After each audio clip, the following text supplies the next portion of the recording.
and gentlemen, the TNA World Heavyweight Champion, who hails from... Oh, God!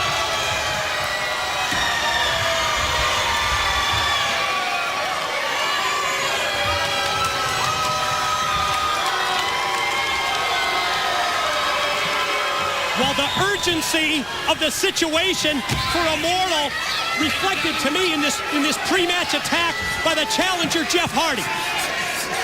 Yeah, the challenger definitely shocking everyone, especially the champion, Mr. Anderson, with that blindside attack. Not the popular deal, but I think it was a great move by Hardy to get momentum on his side. And referee Jackson James trying to get this situation under control, trying to get these two men in the ring so we can have our TNA World title match. The bell hasn't even rung, to your point, Mike, because both men have not been in the ring yet. Going at it right here.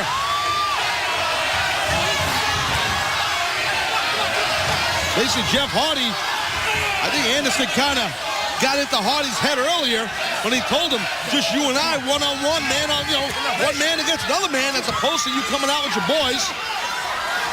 And Anderson said that Kurt offered to help him out, and I got your back and all that, but Anderson, no thank you.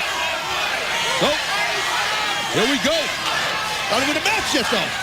No, but you can see the intensity between these two, and it's what you'd expect with not only the TNA World Heavyweight Championship at stake, but also all that power that goes along with it. It's like Anderson, he had a body scissors, some kind of an armbar, like a submission on Jeff Hardy, maybe just to wear him down a bit before the match. That's his thinking. I think it's good thinking. Referees are trying to pull him apart. I guess let him go and just hopefully they get in the ring, but more refs, well, less guys, one or the other. Referees doing their best to try and separate Jeff Hardy, Mr. Anderson. TNA officials, that's Al Snow, Pat Kenny, trying to get between these two, and they're back at it again. Get him in the ring. Get these two guys in the ring so we can have this title match.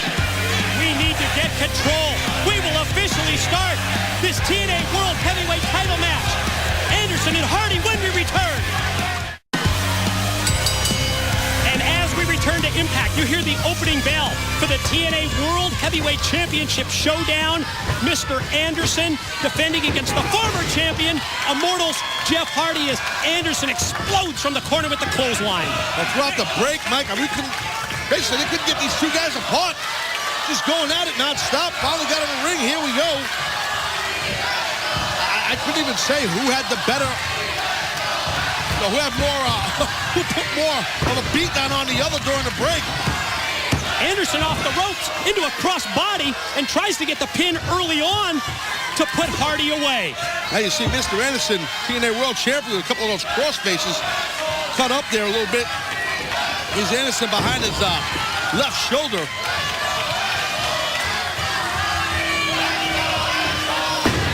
Those are impactful elbow drops, and right into a pin for a near fall for the champ.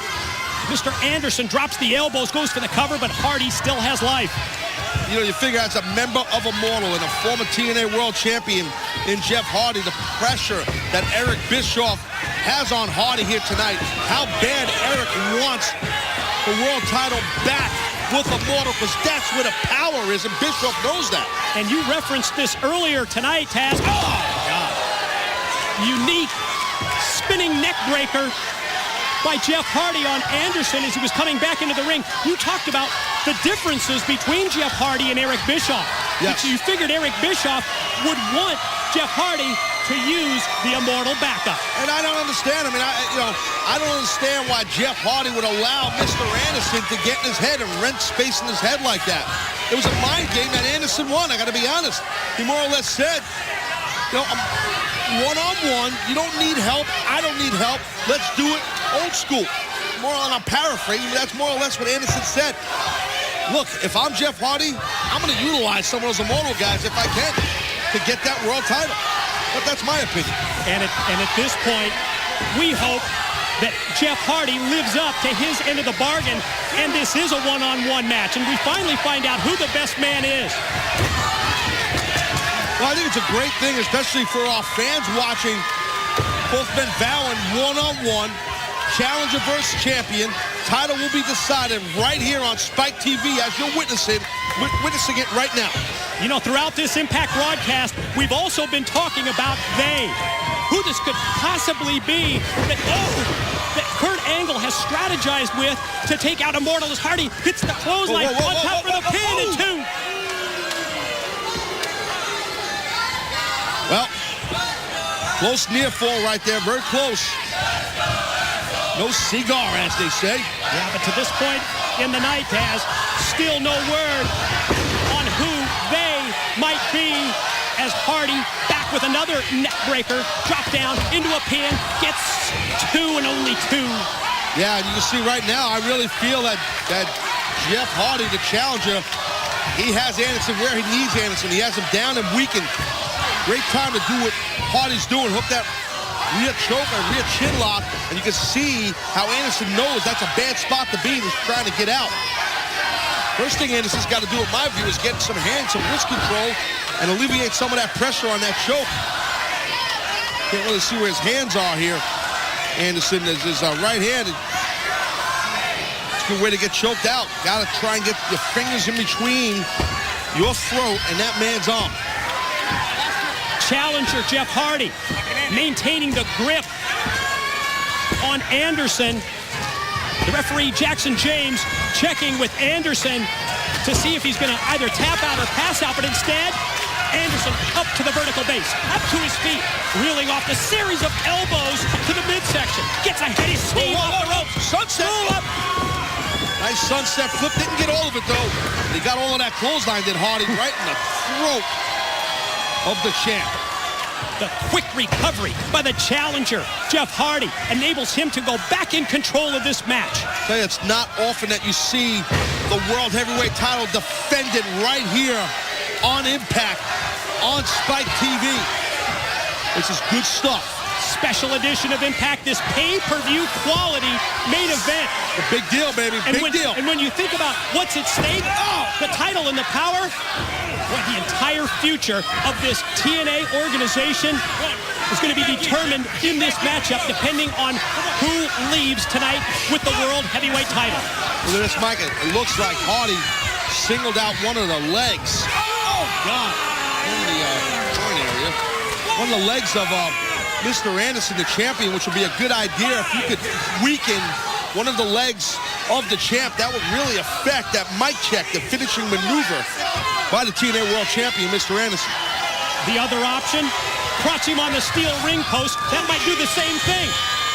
Well, no, Hardy did get beaten down a little bit on the, I think like the left leg of Mr. Anderson earlier before he did the old yam bag into the pole deal. I don't know if that's the technical name, but you get the point. Get it back here, let's go. Oh, the second that Anderson gets back up to his feet, Hardy just throws him headfirst from the steel step. Mike, you know, that's something rare. It jumps out to me like a red light.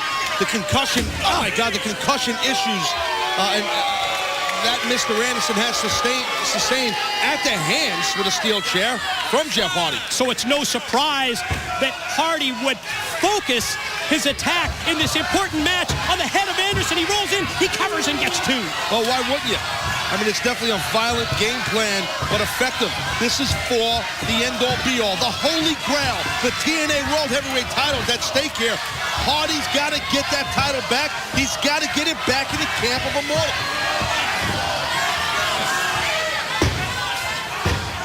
Mr. Anderson, the TNA World Champ, is in a world of trouble. He's caught in that rear choke. Be careful with Jeff Hardy letting go of that grip real quick. The guy can roll out. But Anderson's hurting, but he's coming back pretty strong. Boy, to me, the key to this match has been Hardy's ability to just neutralize Anderson. Caught him that time with an elbow.